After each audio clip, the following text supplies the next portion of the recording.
Welcome back muli mga kaibigan sa bagong muling mga balita na ating mapapakinggan at mapapanood dito sa channel ng Bayan, ang Bayang Pinas. Dito, ating matutunghayan ang mga bagay na nangyayari sa ating bansa, partikular na umano sa loob na mismo ng gobyerno at lalong-lalo na dito sa kasalukuyang administrasyon. Ngunit bago ang lahat, kung bago ka pa lamang sa ating channel ay siguraduhin mong ikaw ay mag-subscribe, pindutin ang notification bell at syempre piliin na rin ang all upang lagi kang maging updated sa mga balitang bago, totoo at walang bias. Syempre mga kaibigan at kung mga ating mga solid viewers naman dyan ay maraming salamat naman po sa inyong walang sawang pagsuporta.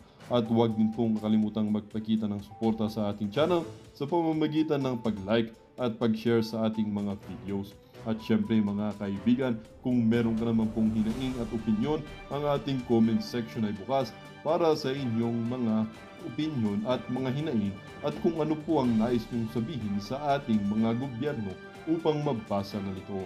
Heto na nga mga kaibigan, atin nang panoorin at pakinggan ang balitang ito.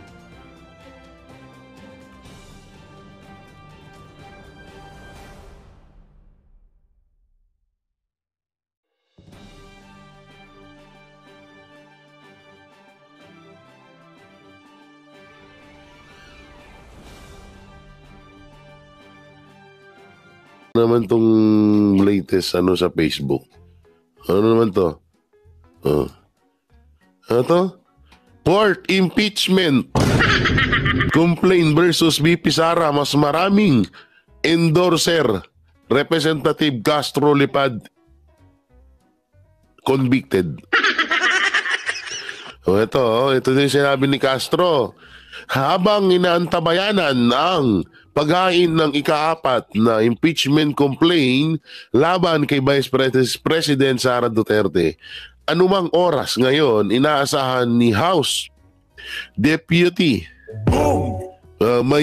Minority Leader at ACT Teacher Party List Representative Franz Castro convicted of child abuser na magkakaroon ng momentum ang mga hakbang para patalsikin umano ang pangalawang pinakamataas na opisyal ng bansa dahil sa lumalaking suporta para sa naturang hakbang. Utang na lumalaking suporta. Kanino? Sino? Kayo? Malaking suporta sa inyo? Ulul nyo. Parang hindi kaya nanaginip tong mga inayupak na to, no?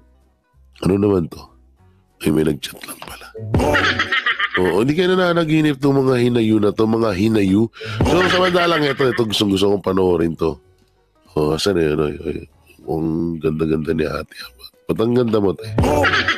Charot lang. Lalo ko na wala ng boses, ha? Sino to? Oh, may papanood ako sa inyo, ha? Pakinggan nyo maigi yung mga sasabihin niya.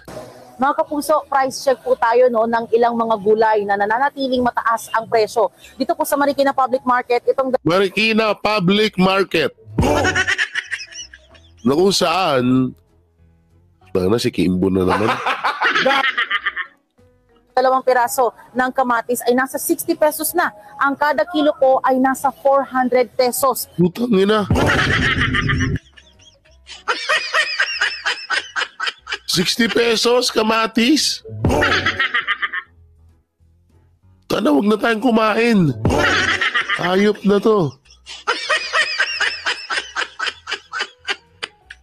Ito na mga siling green. Nako, ang kada piraso po 10 piso na dahil itong tatlong Ano?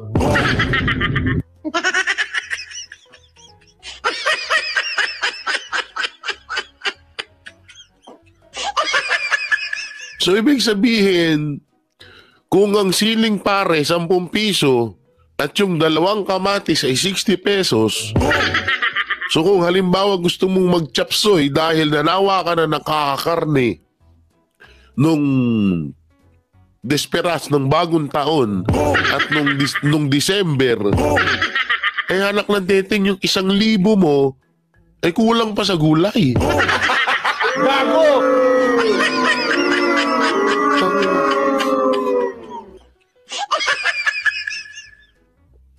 10 piso, isang siling pare. Sa Marikina.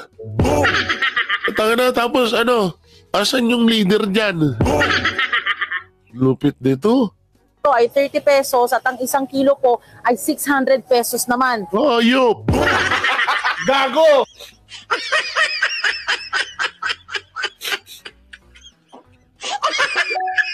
So, ibig sabihin, ang kilo ng baboy or ng karne, manok, ay nasa 1,000 pesos na.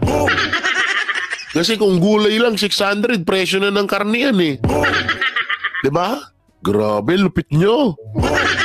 Ang lupit nito. Tindi na talaga, wala na. Wala nang pag-asa bansa natin. Ito naman pong bell pepper, 1,000 pesos ang kada kilo. Kaya na What? Gago!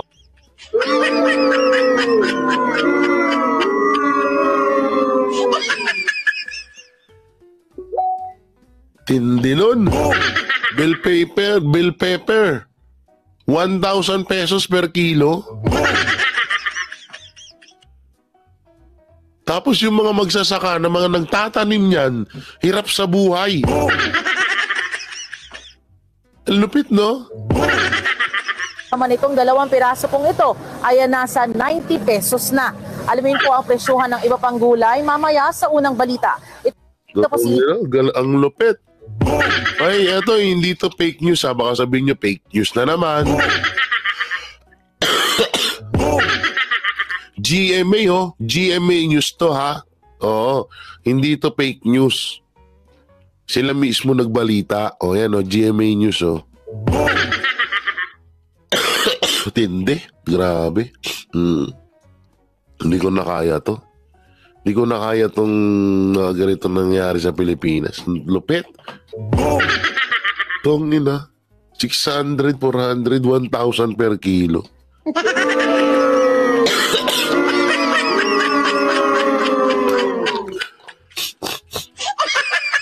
Ang lupit nun. Grabe, no? Magkano na kilo ng karne, ng manok?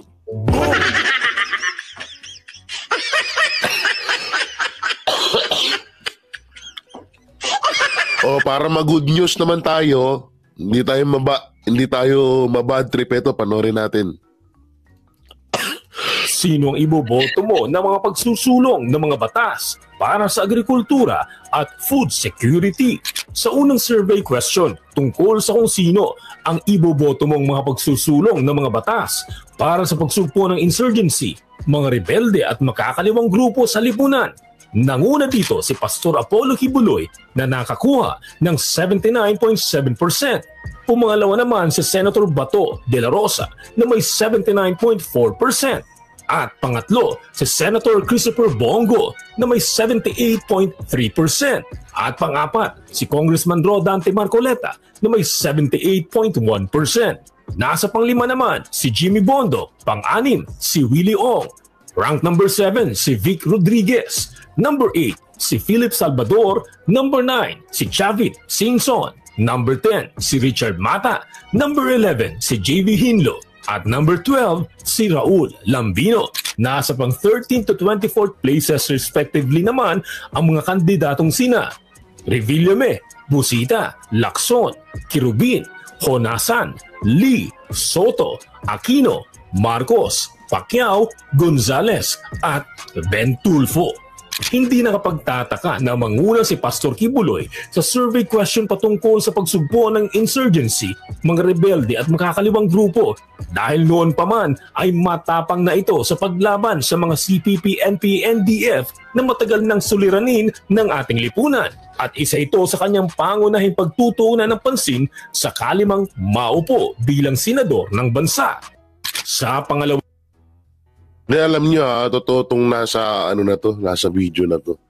Kaya nga sobrang takot na takot ngayon yun. Kaya nga patuloy na pinipetisyon yung pagtakbo ni Pastor Apollo Kibuloy sa sa pagiging senator. Patuloy nilang inahadlangan yun kasi kabado talaga sila. Oo, talagang buhos talaga, magna-number 1 talaga to. Oo, kaya yung ibang mga kasi ito naman din kasi naman talaga. Si Pastor lang naman din kasi naman ng lumaban sa mga kaliwa na yan, mga NPA na yan. O, tapos ngayon, yung gobyerno kasama na nila NPA. Tapos si Pastor nakatulong sa bansa natin, siya pa yung pinakulong. Diba? Ang lupit, diba? Ganyan kalupit sila. O kaya itong balita to, number 1 si Pastor. Tana ako, pabor ako dyan na mag-number 1. Sino to? Willie Rebillame, nakapasok pa sa 13. Si Busita, ito si Busita, nasira to dahil dun kay Young Guns eh. Si Lacson, Kerubin, Unasan, si Lee Wilbert T, si Soto, si Aquino, pailang beses nang pabalik-balik yung mga yan eh. Si Pacquiao. Gago! Pero may dalawa ako dito na gusto ipasok eh. Etong si Ben Tulfo at si Tito Soto. Para sa akin sino yung mga nakapasok sa top 1? Top 1, Pastor. Top 2, Senator Bato. Top 3, Senator Bongo. Sa top 4, Congressman Marcoleta. Attorney Jimmy Bondoc. Top 5, 6, Willie Ong. 7, Rodriguez. 8, Salvador. Chavit Singson. Ano bang mangyayari kay Chavit?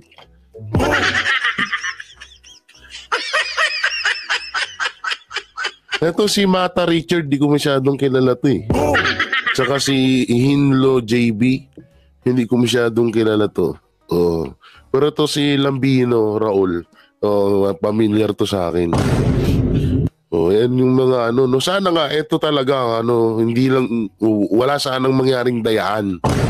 Kasi alam naman natin lahat na mamanipula nila, di ba? So sana nga walang mangyaring dayaan diyan. So yun, basta huwag yung kalimutan, number 52 sa balota. Pastor Apollo C. Quiboloy. Palakpakan. Okay, dito naman tayo sa isang topic. Pasensya na kayo guys, subo ako ng ubo ha. Dito tayo sa kakahihiyan ni Marcos. Hindi imbitahan si BBM para sa inaugurasyon ng 47th President ng Amerika. US President-elect Donald Trump di umano'y personal na inimbitahan ng mag-amang Duterte sa White House. Ito ang balitang ibinahagi at isiniwalat ng former press secretary na si Attorney Trixie Cruz Angeles, kung saan ibinalita sa kanyang live video na mismong ang kanyang mga source at di umano'y insider sa Department of Foreign Affairs ang nagbalita na walang balak imbitahin ni US President-elect Donald Trump si Bongbong Marcos sa kanyang inaugurasyon, kundi ang mag-amang Rodrigo at Sara Duterte ang kanyang gustong makita sa pagbabalik di umano nito sa White House.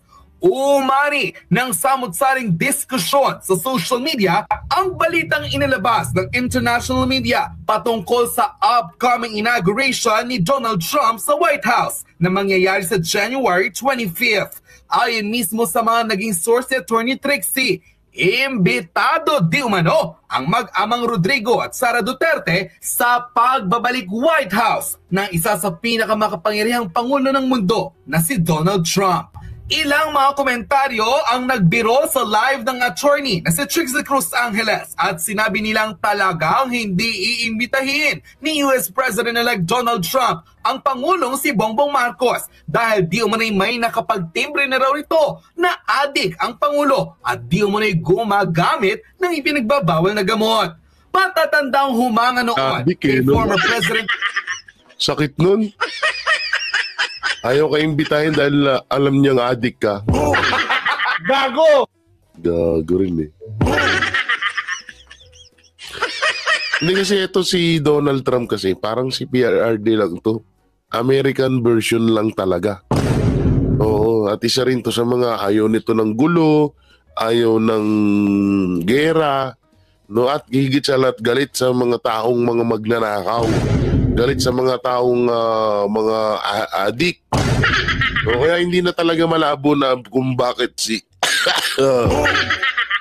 Si BP Sara lang tsaka si PRRD ang iimbitahin. Hindi na ako nakakapagtaka yun. Rodrigo Duterte ang US President na si Donald Trump matapos ang kanyang naging programa na labanan ang illegal na droga sa bansa. Gayon din ang samot-saring insurgency at terorismo na nangyayari sa Pilipinas na ginagawa rin naman ng dating mayor noon at Vice President ngayon na si Sara Duterte para panatilihing ligtas ang lungsod ng Davao. Panoorin ang big revelation ng former press secretary na si Attorney Trixie Cruz Angeles kung saan isiniwalat sa publiko na bukod sa kanyang mga source, ilang insider mula sa Department of Foreign Affairs ang nagbalita na kung si BBM ay dinedma raw ng Amerika. Mag-amang Rodrigo at Sara Duterte personal raw na inimbitahan ni US President Donald Trump sa kanyang inaugurasyon bilang 47th President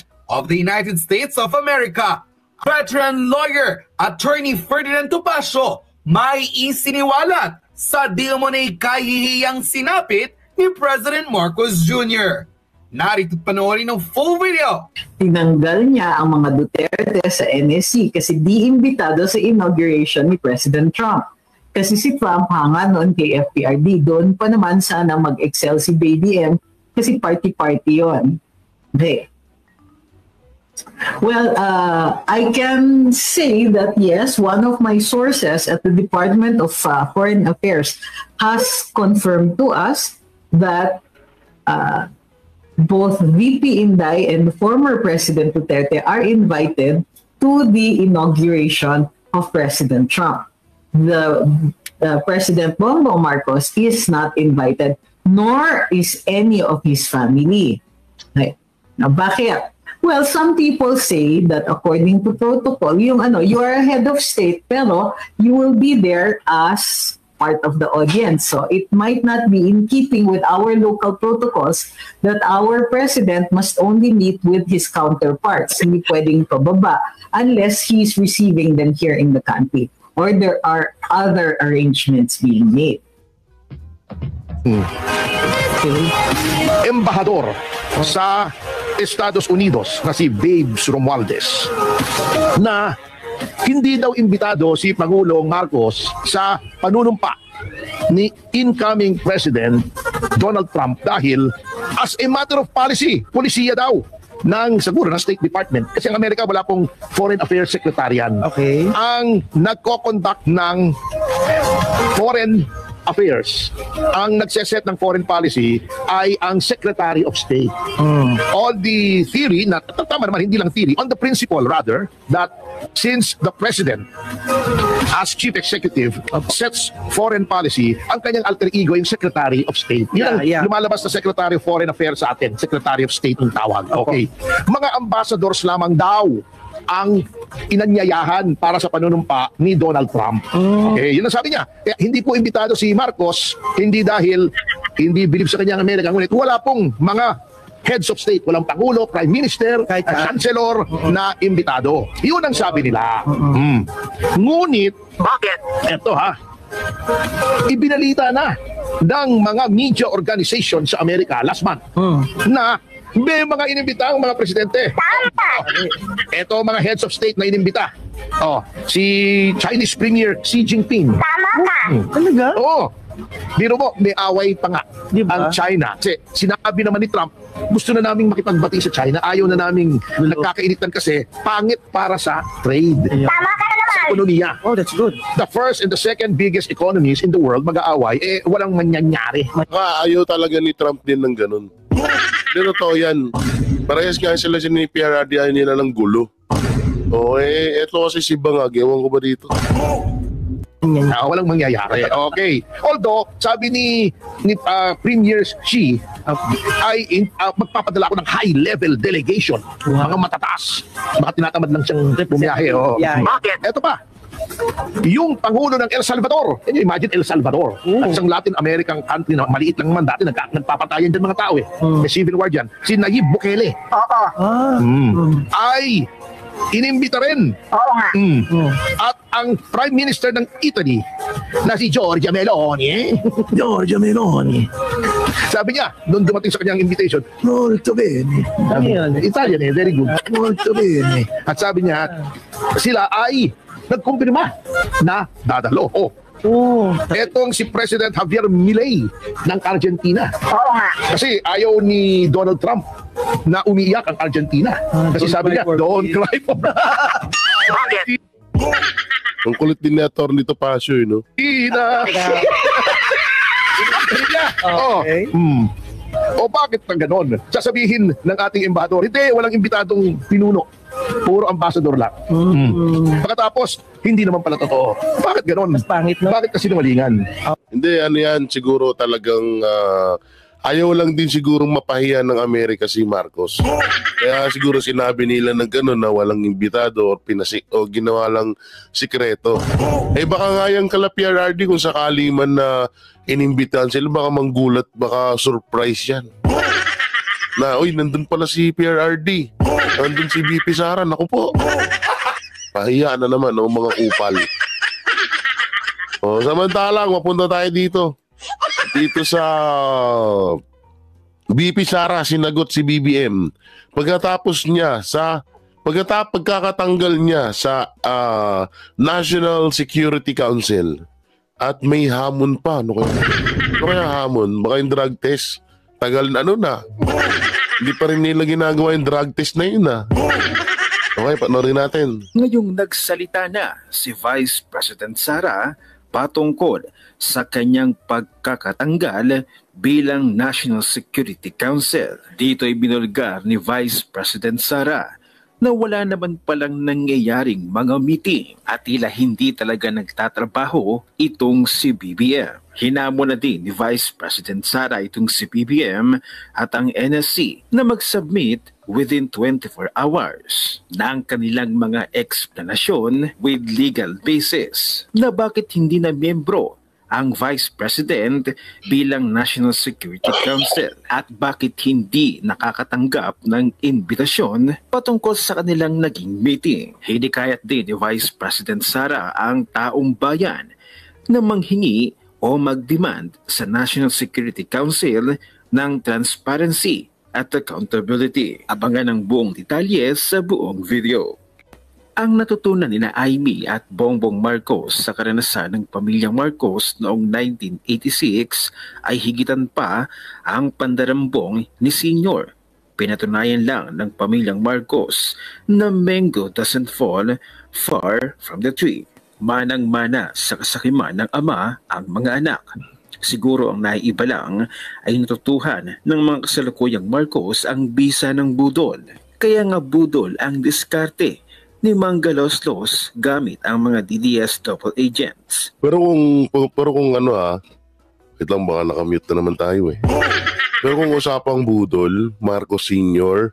versus Dilawan, medyo lamang lang ng konti na mas pabor ako ng konti kay Marcos Sr. kaysa sa mga Dilawan.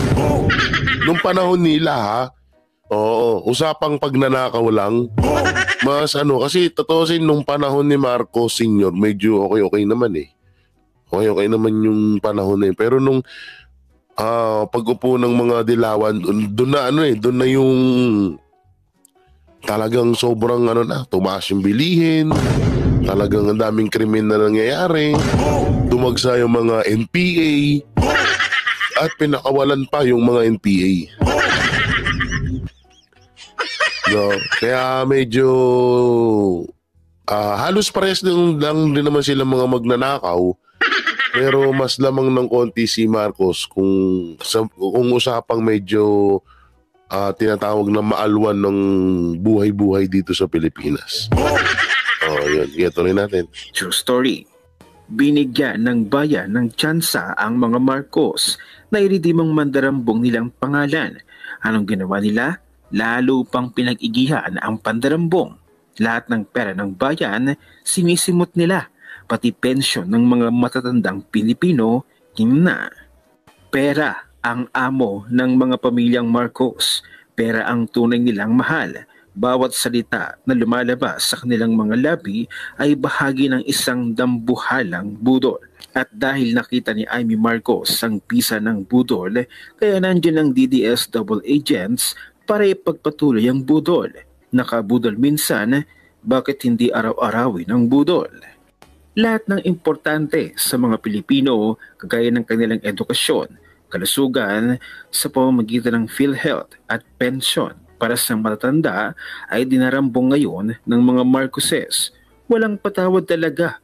Kumpiyansa siguro na dahil nakabudol minsan ay paulit-ulit na makakabudol sa pamamagitan ng mga double agents. Ito ang full video na kung saan galit na galit si Vice President Sara patungkol sa kanyang pagkakatanggal bilang National Security Council.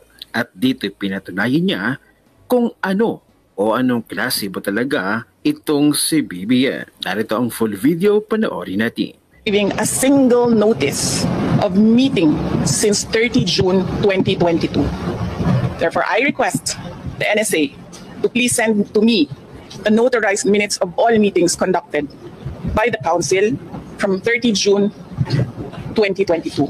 If at all there is any, I want to review what the Council has accomplished so far in terms of policies and recommendations for national security. Gusto malaman ng taong bayan kung ano ang ginagawa ng National Security Council at ano ang nagawa ng National Security Council. Moreover, please submit within 24 hours an explanation in writing with legal basis. Bakit hindi na member ang Vice President sa National Security Council or bakit hindi ako nakakatanggap ng invitation ng meeting, whichever is applicable. And finally, I urge all the National Security Council members and the Filipino people to demand transparency and accountability from the personnel of the National Security Council. Shukran. Grabe talaga mo ano, no? So ito pa na, sino tong lalaki na to? Nagbubuhan talaga ako sobra dito. Nung sabihin ba naman niya sa kanyang live na pre-equal Department of Government, no? So, tawa-tawa ako. Pre-equal Department of Government. Ang pinanindigan na niya, wala na yung branch. Wala bigla yung branch. So, department na ito. Backgrounder, context, no? This happened early September sa isang live broadcast ko when I mentioned that the three equal branches of the government are labeled the Executive Department, the Judicial Department, and the Legislative Department. So parang lumalabas pala, nirekta na. Wala nang branch-branch. Kinabukasan, gumawa siya ng content, sabi niya, bobo, nawala yung branch, tinawag niya na executive, tinawag niya na department lang ng government. So hindi ko siya sinagot dahil yun kumbaga napaka-elementary na issue yun, saka very basic yan sa law, di ba? Na tinatawag talaga silang departments.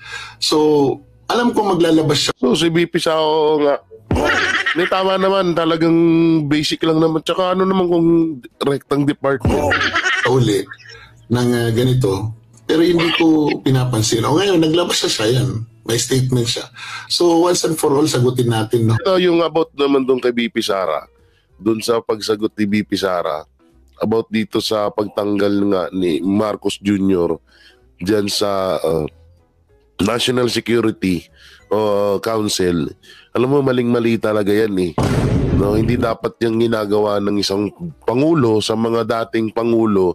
Kasi una-una, ba't mo tatanggalin yung mga yan? Una-una dyan nga, yan na nga lang yung pumuprotekta din sa kanila. Diba? Kaya sobrang maling-mali itong decision ni Marcos na to. Hindi ko alam, ba't hanggang ngayon wala pa rin wala pa rin salita si Marcos about dyan. Tsaka hindi muna ang galing din nila, hindi muna pinag-isipan. Basta tanggalin nyo.